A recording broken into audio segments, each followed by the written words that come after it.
18 to 24 polity rapid revision series 18 से लेकर 24 पढ़ने तक है। अब यूपीएससी ने हमसे 2024 में क्या पूछा, कॉन्स्टिट्यूशन के पार्ट के ऊपर पूछा कि एक तो म्यूनसिपैलिटी पूछ लिया कि कौन से पार्ट में है, फिर देन इमरजेंसी पूछा कौन से पार्ट में है, और फिर अमेंडमेंट पूछा कि कौन से पार्ट में होता है। म्यूनसिपैलिटी पार्ट 9A में होता है, इमरजेंसी 18 में होता है, और अमेंडमेंट तुम्हारा पार्ट 20 में होता है। फिर ये पूछा कि कौन कौन अमेंडमेंट कर सकता है, लोकसभा एंड राज्यसभा कर सकते हैं। फिर इन्होंने हमसे सोर्सेज पूछे और फिर कॉन्स्टिट्यूशन के प्रोविजन पूछे, देन उसके सोर्सेज पूछे। डीपीएसपी हमने आयरलैंड से लिया है, इमरजेंसी प्रोविजन इसमें दे रखा है वो जर्मन कॉन्स्टिट्यूशन से, और तुम्हारा पार्लियामेंट्री सिस्टम हमारा यूके से है, फंडामेंटल राइट हमारा यूएसए से है। देन इन्होंने हमसे फिर वही ये जो दो फिर एक पार्ट पूछे। देन पार्ट 9 हमारा पंचायत से है, पार्ट 9 ही हमारा वही म्यूनसिपल कॉर्पोरेशन से है जो यूपीएससी ने 2024 में पूछा था। देन यूपीएससी ने पार्ट 9A पूछा कि पार्ट 9A क्या है, तो इसने बोल रखा था कि ये ना कि ये आर्टिकल 243 से लेकर 200 मान लीजिए 243 से लेकर 243 तक म्यूनसिपैलिटी से डील करता है। 74 अमेंडमेंट है, 74 अमेंडमेंट 1992। पार्ट 18 है इमरजेंसी का, आर्टिकल 352 से लेकर 360 तक इमरजेंसी प्रोविजन है। पार्ट 20 है, आर्टिकल 368 में अमेंडमेंट की बात कर चुकी है। देन अब part 1 union and territory, part 2 citizenship, part 3 fundamental right, part 4 DPSP, part 4A तुम्हारा fundamental duties, part 5 union, part 6 state, part 7 हटा दिया, पार्ट 8 में यूनियन टेरिटरी, पार्ट 9 में पंचायत, पार्ट 9A में म्यूनसिपैलिटीज़, पार्ट 9B में तुम्हारा कोऑपरेटिव सोसाइटी, पार्ट 10 में scheduled tribe, part 11 में तुम्हारा relation between union and state, part 12 में finance, property and contract and suits, part 13 में trade and commerce and intercourse, part 14 में वो यूपीएससी या स्टेट सर्विस वाला, पार्ट 14A ट्रिब्यूनल, पार्ट 15 में इलेक्शन, पार्ट 16 में special provision in related certain classes, part 17 में official language, part 18 में emergency, part 19 में मिसलिनियस, पार्ट 20 में अमेंडमेंट, पार्ट 21 में temporary and transitional and special provision, part 22 में short title, authoritative text, Hindi repeal, और ये सब चीज़ें हैं जिसमें 393 से लेकर 395 तक है। ठीक है, अब हमारा कॉन्स्टिट्यूशन लेंथीएस्ट है, ये तो सबको पता ही है। बहुत सारे सोर्सेज से लिया गया है, ये भी सबको पता ही है।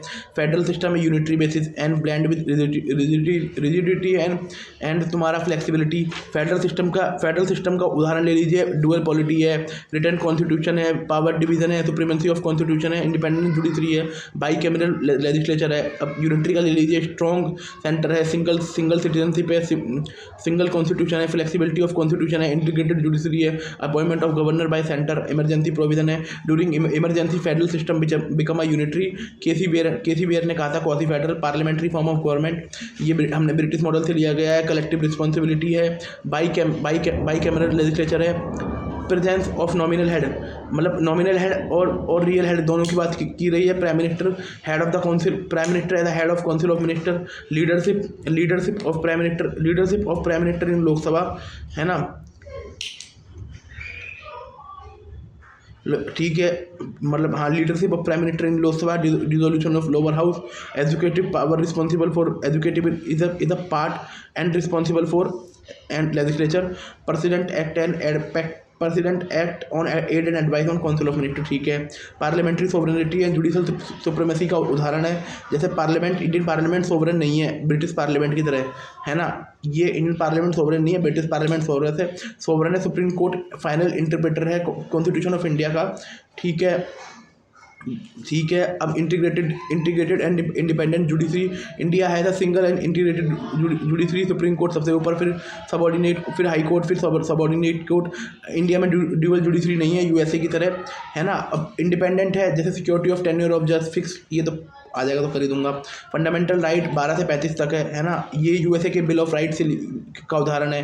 ठीक है ना, ये ठीक है, पॉलिटिकल डेमोक्रेसी की स्थापना करते हैं। डीपीएसपी पार्ट 4 में है, और ये सोशल एंड इकोनॉमिक डेमोक्रेसी की स्थापना करते हैं। मिनर्वा मिल केस ने बोला था दोनों के बीच में बैलेंस जरूरी है। फंडामेंटल ड्यूटी पार्ट 4A में है, पार्ट 4A में है, आर्टिकल 51A में है, 42वें अमेंडमेंट में किया गया था स्वर्ण सिंह कमेटी की। टोटल 11 ऐड की गई थी, टोटल पहले 10 थी, अब 11 है। इसमें पहली है तुम्हारा नेशनल फ्लैग और कॉन्स्टिट्यूशन का सम्मान करो। फिर तुम्हारे जो लोग हैं ना, जो फ्रीडम फाइटर हैं, जो फ्रीडम, उनका सम्मान करो, देश की अखंडता का सम्मान करो, लड़ाई हो तो आ जाना। देश में प्रमोट हारमोनी करो, ब्रदरहुड को करो, value, cultural value and heritage को बना के रखो, इन्वायरमेंट को अच्छा करो, compassion to living creature development, scientific temper को डेवलप करना, safeguard public property, strive for excellence, जीवन में आगे बढ़ते रहना। एंड अपने बच्चों को स्कूल भेजो। सेकुलर स्टेट है इंडिया, सेकुलर स्टेट है जो प्रेम्बल में सब बराबर है इंडिया के, है ना। यूनिवर्सल एडल्ट फ्रेंचाइज है जिसमें आर्टिकल 326 दे रखा है। 61वें अमेंडमेंट में ना ये 21 से 18 एज कर दी गई थी 61वें अमेंडमेंट में 1988 में, ठीक है। ये पॉलिटिकल इक्वालिटी है ना, ये वो है। सिंगल सिटीजनशिप है, पार्ट टू से जुड़ा हुआ है। और आर्टिकल 5 से 11 तक है। Independent bodies, election commission independent body है, पार्ट 15 में आती है। यूपीएससी पार्ट 14 में आती है, वो भी इंडिपेंडेंट बॉडी है। And state public service commission, ये भी इंडिपेंडेंट बॉडी है। कैग भी इंडिपेंडेंट बॉडी है। कैग पार्ट 5 में आता है। इमरजेंसी प्रोविजन पार्ट 18 में आते हैं। और तुम्हारा 352 से लेकर 356 तक है। फंडामेंटल राइट ऑटोमेटिकली सस्पेंड हो जाते हैं, है ना। एंड ये तो ठीक है। 3 टायर सिस्टम, ये 3 टायर सिस्टम है, ठीक है। ये 73वां 74 संविधान संशोधन के द्वारा आया था। 73वां संविधान संशोधन ने पार्ट 9 ऐड किया गया। आर्टिकल 243 से 243 ओ तक 11 शेड्यूल ऐड किया गया। ग्राम पंचायत, पंचायत समिति, जिला पंचायत 29 सब्जेक्ट हैं। 8 और 11 शेड्यूल है। Provide direct election to all seat, provide direct election for all seat, है ना। वो मैंडेटरी करा गया रिजर्वेशन महिलाओं के लिए, एससी के लिए, एसटी के लिए। और पार्ट 9A जिसमें तुम्हारा 74 अमेंडमेंट है, म्यूनसिपैलिटी से जुड़ा हुआ है। 243 से लेकर 243 तक है ना। 12 शेड्यूल हैं तुम्हारा। 12 का शेड्यूल ऐड किया गया है। अब रिजर्वेशन ऑफ सीट करी गई है schedule tribe, schedule caste and women के लिए। 3 टायर सिस्टम है। और आर्टिकल 40 जो पंचायत का है उससे जुड़ा हुआ है। कोऑपरेटिव सोसाइटी, अब कोऑपरेटिव सोसाइटी का जो आर्टिकल है ना वो 97 कॉन्स्टिट्यूशनल अमेंडमेंट है 2011 का। इसमें पार्ट बी को ऐड किया गया है। 243 जेड एच और 243 जेड टी के, है ना। Promote voluntary formation, autonomous functioning and democratic control. Cooperative word भी ऐड किया गया 91C के थ्रू, ठीक है। देन यूपीएससी हमसे पूछता है 2024 में कि ना 3-4 चीज़ें पूछता है कि इनमें से कौन सा करेक्ट है। केवल एक ही चीज़ करेक्ट है कि ना कि यूनियन की जो इंटर स्टेट क्वारंटीन है ना वो यूनियन लिस्ट में आएगा। और जो corporation tax in subject of union list में नहीं है भाई, स्टेट लिस्ट में नहीं है भाई, यूनियन लिस्ट में है। और इंटर स्टेट माइग्रेशन भी वो यूनियन लिस्ट में है। Inter state trade and commerce भी यूनियन लिस्ट में है। देन उससे पहले यूपीएससी ने हमसे 2004 में पूछा था कि ना फॉरेस्ट कौन सी लिस्ट में आएगा। मतलब इसमें बहुत ईजी था। जैसे इसमें स्टॉक एक्सचेंज दे रखा था, स्टॉक एक्सचेंज को कंकरेंट लिस्ट में बोल रखा था। नहीं भाई, स्टॉक एक्सचेंज कंकरेंट में क्यों आएगा? स्टॉक एक्सचेंज तो हमारा सीधा डायरेक्ट उसमें आ जाएगा ना, यूनियन लिस्ट में आ जाएगा ना। फॉरेस्ट कंकरेंट लिस्ट में है। Post office bank, post office saving bank union list में है। पब्लिक हेल्थ स्टेट लिस्ट में है। अब इसमें पूछा था कि ना कि कौन सा। देन इंश्योरेंस भी यूनियन लिस्ट में है। और batting and gambling state list में है। एग्रीकल्चर स्टेट लिस्ट में है। फिशरीज स्टेट लिस्ट में है। अब इसमें पूछा था कि ना act and regulation violated article 1B 9 schedule से रिलेटेड है। आर्टिकल 31B रिलेटेड है 9 शेड्यूल से। आर्टिकल 31B रिलेटेड है 9 शेड्यूल से। देन आप पढ़ने वाले हैं interstate trade and commerce covered in union list, article 42। Interstate trade and commerce cover in union list, article 42। Interstate migration, interstate quarantine, both are part of union list. Entry तुम्हारा 81। Interstate quarantine in needed covered under union list में आता है article 81 के बीच में, वो पहले पढ़ लिया हमने। माइग्रेशन एंड क्वारंटीन दोनों 81 में है। कॉर्पोरेशन टैक्स आर्टिकल 85 में है यूनियन लिस्ट में। ये तो बहुत बड़ी चीज़ है यार, सिंपल सी चीज़ है ना। अभी यूनियन लिस्ट में देखते हैं। ओरिजिनली 97 सब्जेक्ट थे, अब 98 सब्जेक्ट हो गए। स्टेट लिस्ट में पहले 66 सब्जेक्ट थे, अब 59 सब्जेक्ट हैं। उसमें तुम्हारे 47 सब्जेक्ट थे तुम्हारा उसमें कंकरेंट लिस्ट में। अब 52 सब्जेक्ट हो गए हैं। और ना जो ये यूनियन लिस्ट, ये मतलब स्टेट लिस्ट, यूनियन लिस्ट, ये आर्टिकल 240 से जुड़ी हुई हैं। आर्टिकल 200, ये सब चीज़ें आर्टिकल 240 से जुड़ी हुई हैं। पार्लियामेंट एंड स्टेट लेजिस्लेचर दोनों लॉ बना सकते हैं। स्टेट का लॉ जब जब थोड़ा ऊपर मान लिया जाएगा, जब उसने प्रेसिडेंट से कंसेंट लिया हो, आर्टिकल 254(2) के तहत, है ना। अब inter state trade and commerce and inter state quarantine both are a part of union list. Inter state migration also a part of union list. इसमें इनके लिए एंट्री 42 है, ये है। कॉरपोरेशन टैक्स एंट्री 85 है। टैक्स ऑन एग्रीकल्चर इनकम ये state list में है। Criminal law, criminal procedure law ये कंकरेंट लिस्ट में है। एजुकेशन कंकरेंट लिस्ट में है। Forest and product wild life ये कंकरेंट लिस्ट में है, 42वें अमेंडमेंट में जोड़ा गया। Labour, factories, electricity, marriage, divorce ये भी कंकरेंट लिस्ट में है। Labour welfare, factories, electricity, marriage and divorce ये भी कंकरेंट लिस्ट में है। Parliament union list subject list पे लॉ बना सकता है, या तो राज्यसभा बोलते या फिर तुम्हारा नेशनल इमरजेंसी हो, ठीक है। आर्टिकल ये 249 आर्टिकल है ना। Trade and commerce with in a state, inter state होता है, इंटर मतलब दो, इंट्रा मतलब होता है अंदर, ये मैं इससे कंफ्यूज हो गया।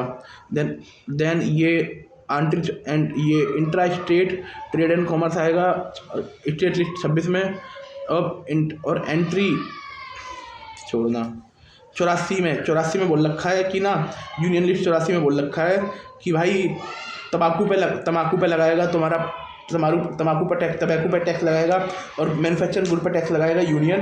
पर दारू जो आम आदमी पीने के लिए ले रहा है, अफीम और इंडियन ड्रग्स और नारकोटिक्स पे, इस पे लगाएगा स्टेट, है ना। 97 यूनियन लिस्ट में बोल रखा है कि ऐसे जो मैटर जो ना स्टेट में लिस्ट में है, ना कंकरेंट लिस्ट में है, ना यूनियन लिस्ट में है, ये मैटर रेसिडुअरी पावर है, ये स्टेट में है।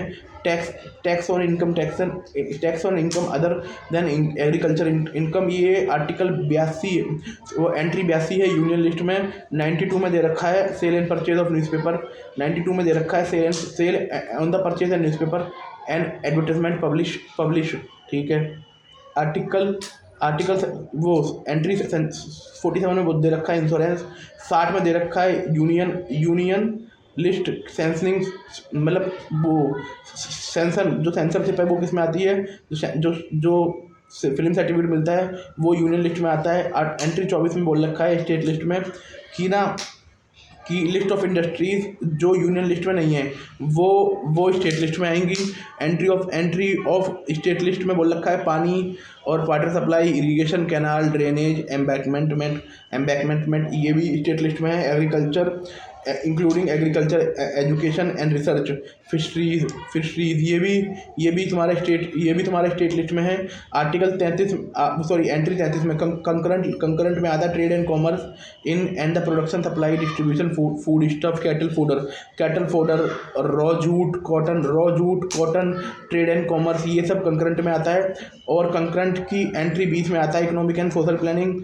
एंट्री 23 कंकरेंट में आता है social security and social insurance, employment and unemployment. Entry 24 में आता है welfare of labour including working condition और provident fund and employer liability. और 26 में आता है legal, medical and other profession.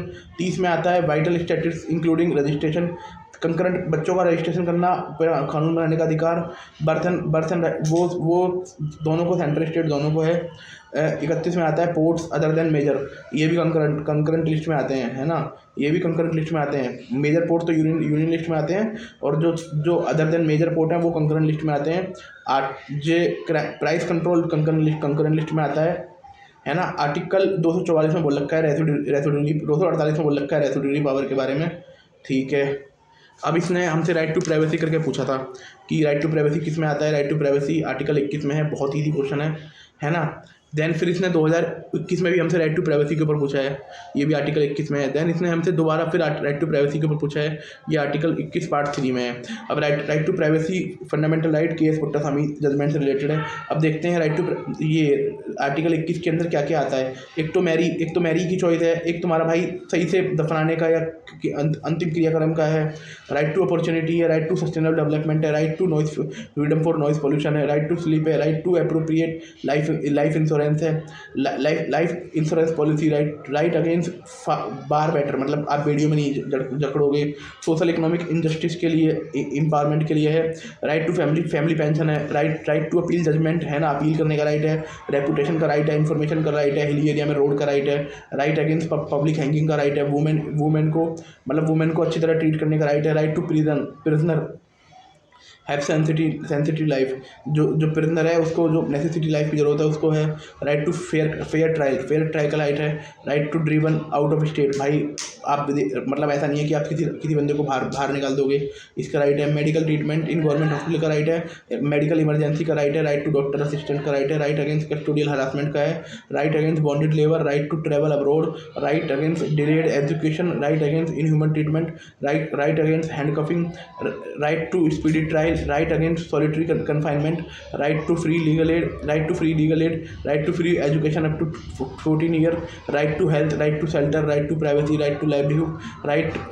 Right to decent environment, pollution free air, water and hazardous industries. Right to life and dignity. ये हो गया। Then UPSC ने हमसे चीफ ऑफ आर्मी स्टाफ के बारे में पूछा था। 2024 में डिफेंस से जुड़े दो करंट अफेयर तो अब तक हम पढ़ चुके हैं। एक तो वो जिसमें रैंक पूछ ली थी, एक चीफ ऑफ डिफेंस स्टाफ के बारे में पूछा था। एक तो इसमें बोला था कि भाई ये परमानेंट चेयरमैन होंगे चीफ ऑफ स्टाफ कमेटी के, हाँ भाई होंगे। एक इसने बोला था कि ये मिलिट्री पावर, ये ट्राई सर्विस पे मतलब कंट्रोल करते हैं। नहीं भाई, इनका रोल केवल एडवाइजरी रोल है और कोऑर्डिनेशन का रोल है। और ये प्रिंसिपल मिलिट्री एडवाइजर हैं डिफेंस मिनिस्टर के ऑन ट्राई सर्विस मैटर। ठीक है, 1 और 3 इसका आंसर है। देन इसमें दो तीन नाम दे रखे थे, जिसमें तुम्हारा डी के माधवन था, ये इसरो का चेयरमैन रह चुका है। अनिल ठक्कर था, ये तुम्हारा कोई एटॉमिक एनर्जी वाला रह चुका है। रमनपुरी तुम्हारा इंटीग्रेटेड डिफेंस स्टाफ का मेन बंदा रह चुका है। और ये CM जगन्नाथ वाला लॉ बंदा रह चुका है। फिर इन्होंने हमसे पूछा था कि कौन से देश ने अपनी डिफेंस एजेंसी को डिफेंस मिनिस्ट्री में बदला है, इसका आंसर जापान है। फिर वो ये रेलवे वाला फेरी क्वीन रेलवे है, उसमें सबसे पुराना इंजन लगा हुआ है और वो तेज़ दौड़ती है। और वाइल्ड लाइफ, और ये जो इंडियन रेलवे है वाइल्ड लाइफ और हेरिटेज के दर्शन कराती है। अब थिएटर कमांड के बारे में जो बात चल रही थी, अब देख लेते हैं। CDS is the principal adviser of defence minister involving all matter involving tri service. और ये बस इनका रोल कोऑर्डिनेशन का रोल है, ऐसा नहीं है कि पूरा कंट्रोल इन्हीं का हो जाएगा। CDS is a permanent chairman of chief of staff. ठीक है। Try theatre of command in India, integrated tri service command for coordinated operation. Integrated tri service command for coordinated operation proposal दिया था। ये proposal चल रहा है government of India के under. और ये चीफ ऑफ डिफेंस स्टाफ ने इस पर वो बात की गई थी। नॉर्दर्न कमांड होगी चाइना के लिए, वेस्टर्न कमांड होगी पाकिस्तान के लिए, और इसमें 4 मैरीटाइम कमांड होगी इंटायर मैरीटाइम के लिए। एयर डिफेंस कमांड होगी तुम्हारा पूरे एयर स्पेस प्रोटेक्शन के लिए। भारत में इस टाइम 2 कमांड है। एक तो न्यूक्लियर बम से जुड़ी हुई कमांड है, जिसे स्ट्रेटेजिक फोर्स कमांड बोलते हैं, ऐसे न्यूक्लियर कमांड अथॉरिटी। एक तुम्हारा अंडमान निकोबार से जुड़ी है, अंडमान निकोबार कमांड है। देन फिर चैलेंजेस देख लीजिए, चैलेंज तो होंगे ही। रैशनलिज्म मतलब क्विक डिसीजन, ये फ़ायदा होगा इससे। अग्निपथ स्कीम सोल्जर के लिए है, शॉर्ट टर्म के लिए है, 4 साल है, जिसमें इंक्लूडिंग ट्रेनिंग भी है। अग्निवीर है, तीनों के लिए है, 46,000 भरे जाएंगे। 25% ये परफॉर्मेंस बेस पर रख लिए जाएंगे। 11 लाख रुपये मिलेगा इन्हें जो सेवा निधि मिलेगी। और 1 करोड़ का इनका लाइफ इंश्योरेंस है, जिसके लिए इन्हें एक इंश्योरेंस कवर इनका 48 लाख रुपए का है। 1 करोड़ का इनका डेथ कंपनसेशन है, और जिसमें नॉन कॉन्ट्रीब्यूटरी है, एक्स ग्राटा पेमेंट है ना, 30% सेवा निधि। ठीक है। एज क्राइटेरिया 17.5 to 21.5 पहली बार में 23 साल कर दिया गया था। Priority CAPF and Assam rifle, no pension benefit. Integrated defence staff बनाया था 23 नवंबर 2001 में। हेडक्वार्टर इसका दिल्ली में है। और इसका ऑब्जेक्टिव है to jointness arm force and provide support to CDS। ठीक है। इसके जो हेड है वो chief of integrated defence staff, chairman to chief. इसके जो हेड होते हैं ये होते हैं chief integrated defence staff to chairman chief of staff committee, including deputy chief of integrated defence staff from Indian navy and army and air force. ये tri service का coordination, planning, performance के लिए ध्यान देती है। यही है जिसमें आपका इंटेलिजेंस, मेडिकल, फ्यूचर एनालिसिस मतलब सब लोग मिलकर काम करते हैं। जिसमें तुम्हारे मिनिस्ट्री ऑफ डिफेंस भी है, DRDO भी है, फॉरेन मिलिट्री एंटिटीज़ भी हैं। देन इंडियन न्यूक्लियर डॉक्ट्राइन 4 जनवरी 2003 को साइन की गई थी, जिसमें बोला था क्रेडिबल मिनिमम डिटरेंस, भाई अटैक करेंगे तो बहुत वो करेंगे। और नो फर्स्ट यूज़ पॉलिसी है, कोई हम पे अटैक करेगा तो भाई उसका सही से इलाज बांध दिया जाएगा। और एक बोला है कि अगर किसी ने हम पे अटैक करते तो फिर हमसे आप उम्मीद मत करना कि हम थोड़ा रहम खा लें, है ना। जो जो जो न्यूक्लियर बम को यूज़ करने का अधिकार होगा वो सिविल पॉलिटिकल लीडरशिप के पास होगा, via command nuclear command authority. इसकी पावर प्रेसिडेंट के पास होती है और एनएसए के पास होती है। Non use of nuclear weapon against nuclear state, ठीक है। नो यूज़, जो न्यूक्लियर स्टेट नहीं है उसके अंदर भाई उसके अगेंस्ट हम न्यूक्लियर वेपन कभी यूज़ ही नहीं करेंगे यार, हम पहले यूज़ नहीं करेंगे, ठीक है। कंटिन्यूड ग्लोबल, मतलब हम चाहेंगे कि भाई ग्लोबल न्यूक्लियर डिसअरेंजमेंट हो जाए, ठीक है।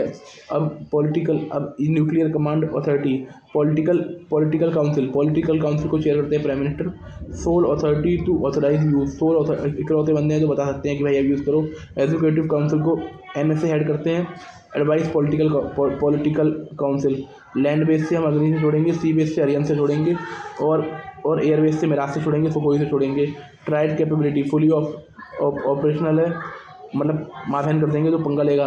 ट्राई सर्विस अंडमान निकोबार की ट्राई सर्विस है, 2001 में शुरू गई थी। पोर्ट ब्लेयर में इसका हेडक्वार्टर है। India first and only integrated tri service है इसके लिए, और इसे हेड करता है chairman headed by commander in chief. ये आर्मी नेवी तीनों से आता है और कुछ सालों में बदलते रहते हैं, ठीक है।